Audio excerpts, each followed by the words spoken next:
Hey guys, web design and ডেভেলপমেন্টের আরেকটি ভিডিওতে আপনাদের স্বাগতম। তো আশা করি আপনারা পূর্বের ভিডিওগুলো দেখেছেন এবং ভালোভাবে অনুশীলন করেছেন। তো আজকে আমরা এই যে ওয়েবসাইটটা এই পর্যন্ত তৈরি করেছি, হোম পেজটা, এটার বাকি কিছু অংশ করব। তো আজকে আমরা এখানে ইমেজ অ্যাড করব। কীভাবে ইমেজ অ্যাড করতে হয় সেটা আমরা দেখব আর কি। তো চলেন আমরা শুরু করি আর কি। তো এটা আমাদের যেহেতু প্যারাগ্রাফগুলো আছে কন্টেন্টের মধ্যে, এই প্যারাগ্রাফগুলোর মাঝে মাঝে আমরা ইমেজ সেট করব। আপনারা জানেন যে ইমেজ সেট করার জন্য আইএমজি ট্যাগ নিতে হয়।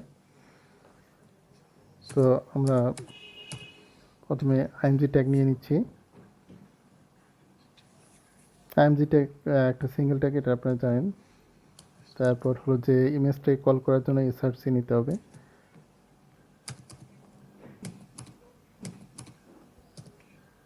এবং অল্টারটা নিচ্ছি যে ইমেজটা কিসের উপর ইমেজটা, এটা অল্টারের মধ্যে লিখে দিতে হয়, তাহলে এটা আমরা বুঝতে পারবো যে ইমেজটা কিসের উপরে আর কি।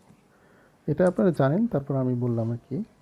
তো চলেন আমরা ইমেজটা কোথায় আছে দেখে আসি। দেখেন যে এখানে আইএমজি ফোল্ডারের ভিতরে ইমেজগুলো আছে। তা আমরা ওই যে প্রথম ইমেজটাই নিব আর কি, যে নিব স্লাইডারের যে ইমেজ আছে নিমোটাকেই আমরা নিব।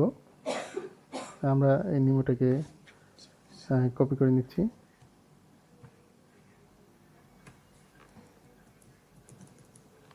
নিমো নেমটা পুরোটাই কপি করে নেব, যেহেতু এটা আইএমজি ফোল্ডারের মধ্যে আছে, তাহলে আইএমজি লিখে স্ল্যাশ দিতে হবে, এটা আপনারা বুঝতে পারতেছেন।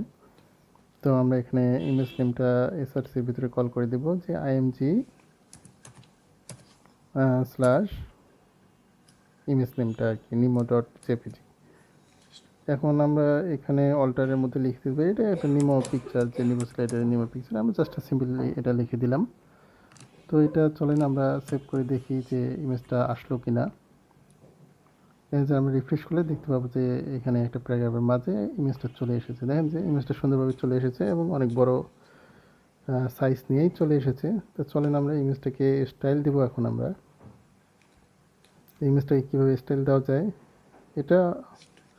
এটাও আপনারা জানেন যে আমাদের ইমেজটা আছে কন্টেন্টের ভিতর প্যারাগ্রাফ, মানে কন্টেন্টের ভিতর আর কি, আইডি কন্টেন্টের ভিতর আর কি, একটা ডিপ নেওয়া আছে, এর ভিতরে আছে প্যারাগ্রাফগুলোর মাঝে। চলেন আমরা যে কন্টেন্ট যেখানে আছে সিএসএস এর ওখানেই আমরা এই এটা দিব, আইডি কল করে কন্টেন্ট কল করব। এবং এটা হলো যে আমাদের ইমেজ, যেহেতু আইএমজি কল করে দিতে হবে। ইমেজের আমরা ওয়েটটা একটু ছোট করে নিব, হাইটটা অটো নিয়ে নিবে। তো আমরা ওয়েট 400 পিক্সেল নিয়ে নিচ্ছি। এবং এখানে আমরা এটাকে একটু সেন্টার করার জন্য আমরা মার্জিন দিয়ে নিব আর কি, মার্জিন 0 অটো করে নেব। মার্জিন 0 অটো করে নিলেই ইমেজটা সুন্দরভাবে প্যারাগ্রাফের মাঝে একদম সেন্টারে চলে আসবে। এবং আপনারা জানেন মার্জিন 0 অটো করলে ডিসপ্লে ব্লক করা লাগে আর কি, আমরা এই জন্য ডিসপ্লে ব্লক করে দিলাম। তো আমাদের ইমেজ সিএসএস কিন্তু শেষ হয়ে গেল। এইটুক সিএসএস হলেই আপনারা দেখবেন যে ইমেজটা সুন্দরভাবে ফিট হয়ে গেছে প্যারাগ্রাফের মাঝে। চলেন আমরা রিফ্রেশ করে দেখি। দেখেন ইমেজটা মাঝে চলে এসেছে প্যারাগ্রাফে এবং সুন্দরভাবে ছোট হয়ে গেছে এবং দেখতে সুন্দর লাগতেছে। তো চলেন আমরা একটা কাজ করি, এই ইমেজটাকে আরও প্যারাগ্রাফের মাঝে মাঝে দিয়ে নিই।